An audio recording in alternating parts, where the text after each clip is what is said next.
russe. 19h-20h, Hélène Zélani. Et à 19h36, on parle de la Russie. C'est tout sauf une surprise. Vladimir Poutine a donc été officiellement réélu à la tête du pays avec plus de 87% des suffrages. À 71 ans, il va donc passer 6 ans de plus au Kremlin. On en parle avec vous, Nicolas Tonev, rédacteur en chef à Europe 1 et spécialiste de la Russie. On en parle aussi avec le général Dominique Trinquant. Bonsoir. Bonsoir. Vous êtes ancien chef de la mission militaire française auprès de l'ONU. On l'a vu tout à l'heure, Vladimir Poutine a réussi sa démonstration de force en se rendant sur la scène du concert sur la place Rouge ce soir, une place qui était noire de monde, général Trinquant.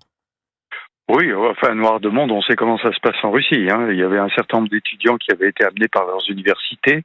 Il y avait sûrement des gens qui étaient contents d'être là derrière Poutine, mais c'est une organisation complète.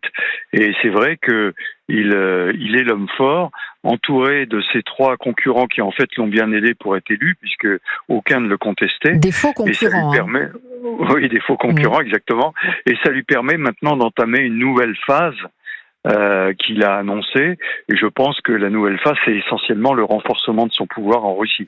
Alors, juste, je voulais revenir sur cette image parce qu'elle était impressionnante. Alors, vous le dites, c'est évidemment pas une fausse foule, mais enfin, c'est une illusion d'affluence et de légitimité. Est-ce que, selon vous, ce sont des images qui sont destinées aux Russes ou plutôt au monde extérieur, à tous ceux qui voudraient contester cette élection ?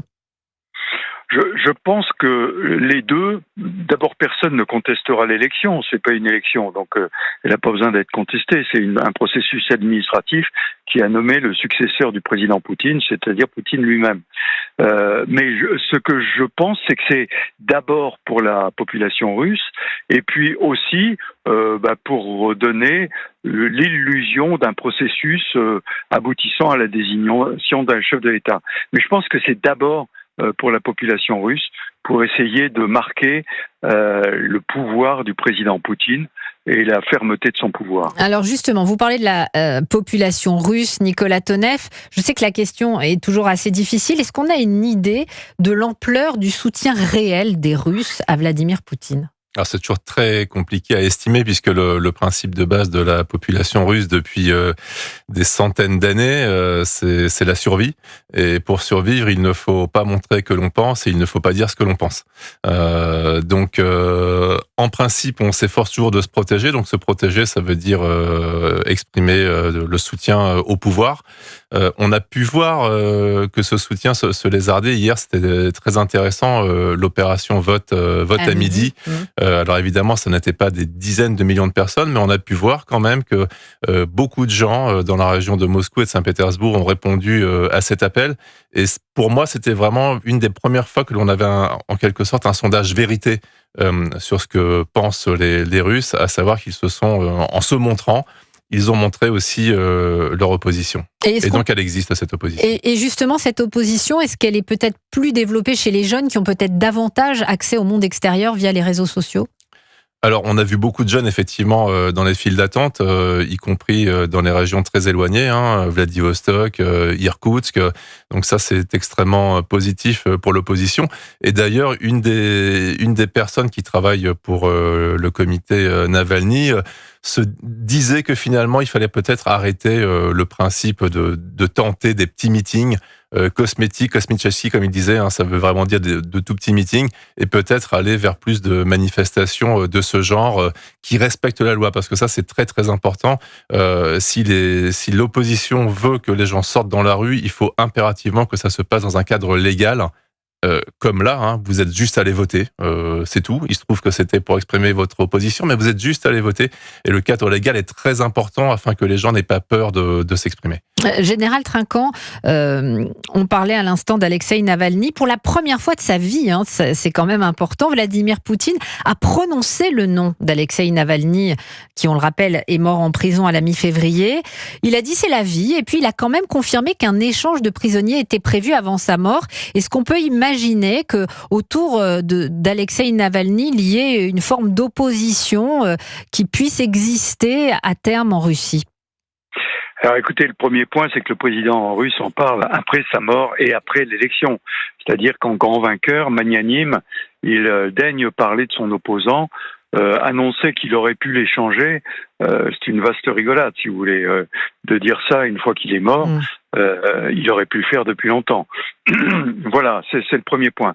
Le deuxième point, c'est que l'opposition en Russie, je crois que vous avez parfaitement raison, il faut que ça prenne un aspect légal. Sinon, malheureusement, les gens vont en prison et donc ça éteint l'opposition. Mais moi, je crois fermement que le pouvoir russe va se renforcer et va essayer d'éteindre toute opposition. Et même si les gens ont simplement fait la queue pour aller voter, ils ont été identifiés et vont probablement être non pas poursuivis, mais on va voir la prochaine fois qu'ils apparaissent quelque part et finir par les embêter pour un processus administratif quelconque. Donc je pense que le pouvoir de Poutine va s'organiser. Il a organisé ça autour de la guerre et de la pression que la guerre fait sur la société russe. Alors évidemment, c'est l'opération spéciale pour lui, mais aussi bien dans l'économie, en organisant l'économie de guerre, qu'en interdisant de prononcer un certain nombre de mots. Donc il a besoin de continuer cette pression, et c'est pour ça qu'à mon avis, la guerre va continuer et va lui permettre de raffermir son pouvoir à l'intérieur de la Russie. Justement, Nicolas Tonev, on aurait pu imaginer que ce conflit en Ukraine, toutes ces familles qui perdent leurs jeunes, ça aurait pu le desservir, et finalement, il réussit à capitaliser sur ce conflit.